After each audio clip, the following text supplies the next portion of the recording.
생생하게 꿈꾸고 글로 적으면 현실이 된다.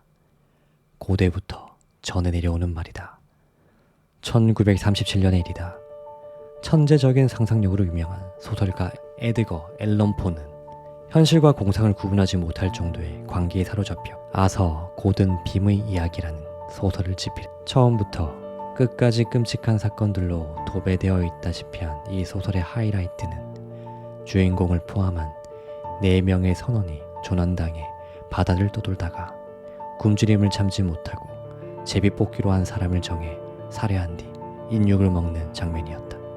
소설 속에서 제비뽑기로 희생된 선원의 이름은 리처드 파커였다. 1884년의 일이다. 영국 법원은 영국 사회를 공포와 충격으로 몰아넣은 희대의 살인사건을 저지른 남자 3명에게 징역형을 선고했다. 토머스 더들리, 에드윈 스티븐, 에드먼드 브룩스. 이 3사람의 혐의는 난파당해 바다를 떠돌다가 굶주림을 참지 못하고 제비뽑기로 동료를 끔찍하게 살해해서 먹어치운 것이었다. 희생된 사람의 이름은 놀랍게도 리처드 파커였다. 에드거 앨런 포는 미래의 어떤 사건을 자신의 두 눈으로 직접 바라보듯 생생하게 꿈꾸면서 그것을 글로 적었다. 그러자 47년 뒤에 진짜로 그것이 현실로 나타났다. 대부분의 소설 작품들은 작가의 마음속에서 허구로 태어나서 허구로 기록된다. 그런데 그렇지 않은 작품들도 있다. 아서 고든 빔의 이야기를 비롯해 다음과 같은 작품들이 그 대표적인 예이다. 극작가 아서 로우는 1885년에 조난당한 캐롤라인 호의 유일한 생존자 로버트 골딩의 이야기를 다룬 캐롤라인 호라는 작품을 썼다. 얼마 뒤 실제로 캐롤라인이라는 이름을 가진 배가 조난을 당했다. 생존자가 한 명이었는데 그의 이름은 로버트 골딩이었다.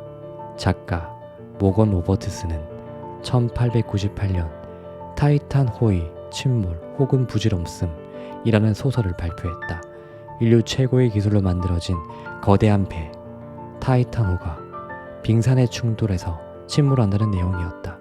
그로부터 14년 뒤 1912년 당시 인류 최고의 기술로 만들어진 타이타닉호가 북대서양에서 빙산을 만나 침몰했다.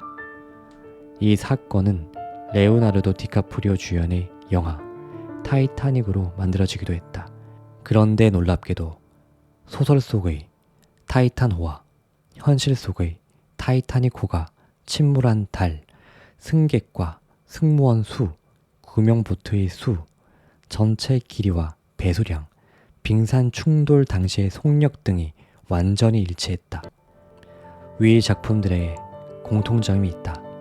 작가가 의식적이든 무의식적이든 현실 세계와 상상 세계를 구분하지 못하는 상태에서 미래의 어떤 사건을 생생하게 꿈꾼 뒤 글로 적었다. 그것은 실제 현실에서도 그대로 이루어졌다. 만일의 말이다. 당신도 위의 작가들처럼 미래를 생생하게 꿈꾸고 그것을 글로 적는다면 당신에게도 똑같은 일이 일어날까? 당신이 간절하게 소망하는 일들이 실제로 이루어질까? 안녕하세요. 인생 닥터입니다. 생생하게 꿈꾸면 이루어진다. 이 말을 들어보셨나요? 오늘은 이지성 작가의 꿈꾸는 다락방이란 책을 통해서 성공 법칙인 R&VD, 즉 생생하게 꿈꾸면 이루어진다는 공식을 자세히 알려드리겠습니다. 이 성공 법칙은 얼핏 보면 너무나 간단하게 보여서 에게 저렇게 해서 어떻게 성공해? 라는 의심이 생길 수도 있습니다. 그런데 제가 예전부터 말씀드린 시각화의 힘이 이 성공 법칙에도 똑같이 적용되어서 성공을 끌어당기는데 아주 강력하게 작용합니다.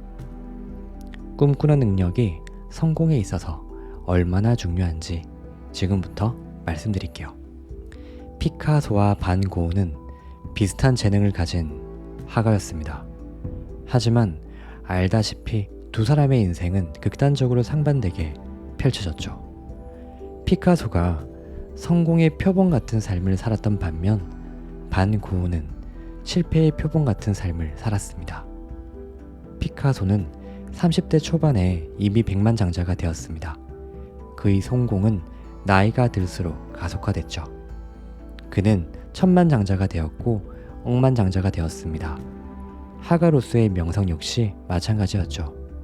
처음에는 미술계 인사들에게 서서히 알려지기 시작하더니 곧 미술계의 스타가 되었고 세계적인 화가가 되었습니다. 반 고흐는 평생 돈과 인연이 없는 사람이었죠.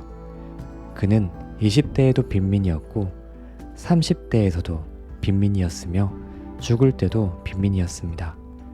화가로서의 명성 역시 우울하기 짝이 없었죠. 그의 그림은 마치 무슨 저주라도 걸린 것처럼 사람들의 이목을 끌지 못했죠.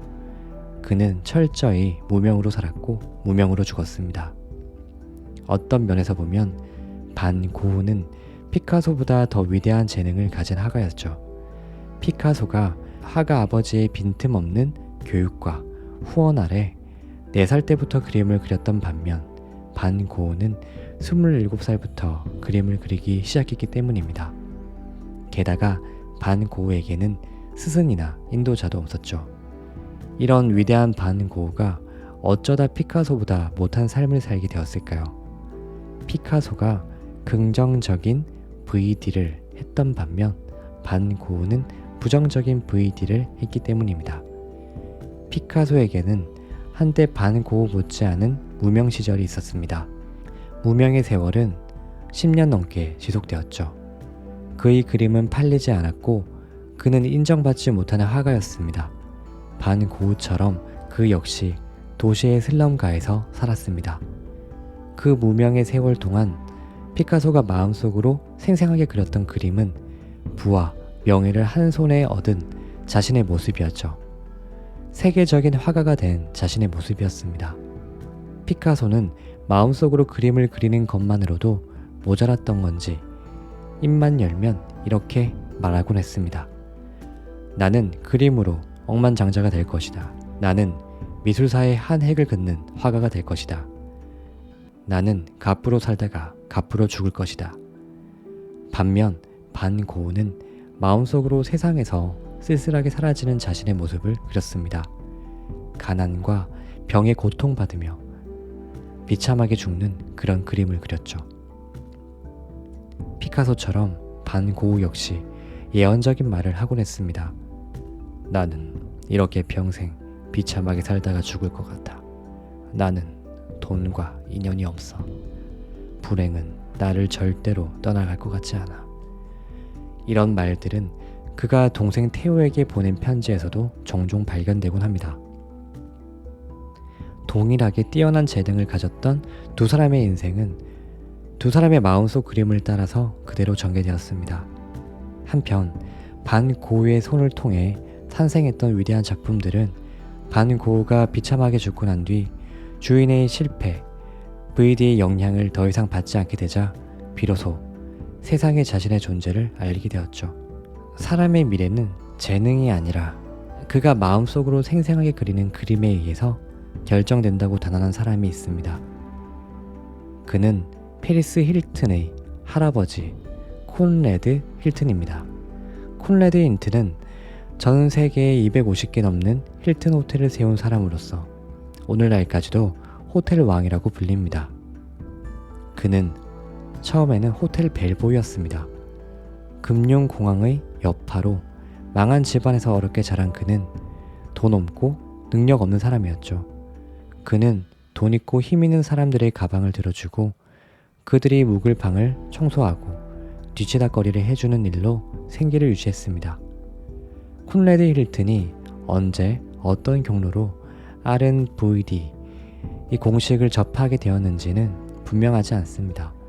어쩌면 자신이 근무하는 호텔에 묵은 성공한 사람들과 직간접적으로 접촉하면서 자연스럽게 배웠을 수도 있죠. 어쨌든 그는 젊은 시절에 이미 수준 높은 VD를 하고 있었습니다. 그는 당시 미국에서 가장 큰 호텔의 사진을 구해서 책상 위에 붙여놓고 그 호텔의 주인이 된 자신의 모습을 강렬하게 상상했습니다. 단순히 미래에 대한 꿈을 꾸는 정도가 아니었죠. 현실과 꿈의 경계를 분간하지 못할 정도로 강력하게 VD를 했습니다. 그것도 하루에 수십 차례씩 온몸의 기력이 다 빠져나갈 정도로요. 1949년 10월 12일 콘레드 힐튼의 VD는 알이 되었습니다. 미국에서 가장 큰 호텔의 주인이 된 것이죠. 훗날 호텔 왕이 된 콘레드 힐튼은 사람들이 성공 비결을 물어올 때마다 이렇게 대답했습니다. 흔히 사람들은 재능과 노력이 성공을 가져다 줄 것으로 생각합니다. 그러나 그렇지 않습니다. 성공을 불러들이는 것은 생생하게 꿈꾸는 능력입니다. 내가 호텔 벨보이 생활을 할 때 내 주위에는 똑같은 처지의 벨보이들이 많이 있었습니다. 호텔을 경영하는 재능이 나보다 뛰어난 사람들은 더 많이 있었고 나보다 더 열심히 일하는 사람도 역시 많이 있었습니다. 하지만 온 힘을 다해서 성공한 자신의 모습을 그렸던 사람은 오직 나 하나뿐이었죠. 성공하는 데 있어서 가장 중요한 것은 꿈꾸는 능력입니다. 피카소와 힐튼의 예를 들어서 RMVD 공식의 힘을 이야기했습니다. 여전히 다소 불충분한 느낌이 드는데요. 생생하게 꿈꾸면 이루어진다니 이건 정말 비과학적으로 들릴 수 있습니다. 하지만 그렇지 않죠. RMVD 이 공식은 과학적인 근거를 가지고 있습니다. 여기에 대해서는 다음 장에서 이야기하겠습니다. 내 적성에 맞는 분야를 찾은 다음 전력 투구하라. 그러면 성공한다. 생각해보세요. 이 얼마나 합리적이고 과학적인 이야기인가요? 이런 이야기는 얼마든지 목에 힘을 주고 주장할 수 있습니다. 하지만 매일 탈진할 정도로 내 미래를 생생하게 그려봐. 그럼 성공해. 이런 이야기는 그냥 목구멍에서 걸려버리죠. 도무지 입 밖으로 나오지 않습니다. 어쩌면 우리들은 RMVD 이 공식을 확신하지도 가족이나 친구들에게 자신있게 권하지도 못하기 때문에 아직 성공하지 못했을 수도 있습니다. 하지만 생각해보세요. 성공이라는 단어 자체가 얼마나 비현실적입니까? 빈민가에 사는 청년이 세계 최고의 재벌이 되고 영화판에서 쫓겨나는 게 일이었던 젊은이가 아카데미상을 수상하는 영화 감독이 되고 호텔 벨보이가 250개의 호텔을 가진 사람이 됩니다. 이런 게 바로 성공인데 따지고 보면 이런 이야기들은 정말 비현실적이지 않습니까? 저는 생각합니다. 말도 안 되는 일을 이루려면 말이 되는 방법으로는 곤란하다고요. 콘레드 힐튼의 말처럼 재능과 노력만 가지고는 안 된다는 이야기입니다.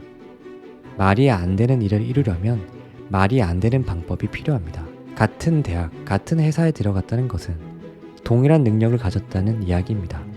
사장으로서 사업을 한다는 건 역시 마찬가지입니다. 비록 규모는 다를지언정 회사를 세웠다는 것 자체가 동일한 사업가적 재능을 가졌다는 것이죠. 그런데 10년 후의 미래는 사람마다 현격하게 다릅니다. 성공하는 사람은 10명 중에 1명 정도죠. 성공한 사람은 RMVD 공식을 실천한 사람이라고 저는 확신합니다. 물론 그 사람이 자신이 RMVD 공식 때문에 성공했노라고 하지는 않을 거예요. 우리 사회의 문화에 맞게 겸손한 태도로 그저 운이 좋았을 뿐이죠 라고 할 것입니다. 성공한 사람들은 잘 알고 있을 거예요. 성공하지 못한 사람들의 대부분은 RMVD의 공식의 힘을 알지도 못하고 믿지도 않는다는 사실을 말이죠. 자수성가한 사람들을 많이 만나 인터뷰를 했습니다. 30대 초반으로 강남의 사업체를 3개 갖고 있는 사람, 30대 중반으로 약국을 2개 경영하고 있는 사람, 30대 중반으로 매스컴에 여러 차례 소개된 명품 의류 매장을 갖고 있는 사람, 40대 후반으로 500만원 이상의 하루 매출을 올리고 있는 사람 등등. 그들에게 RMVD 공식을 아느냐고 물었습니다. 그리고 혹시 실천해본 적이 있냐고 물었습니다.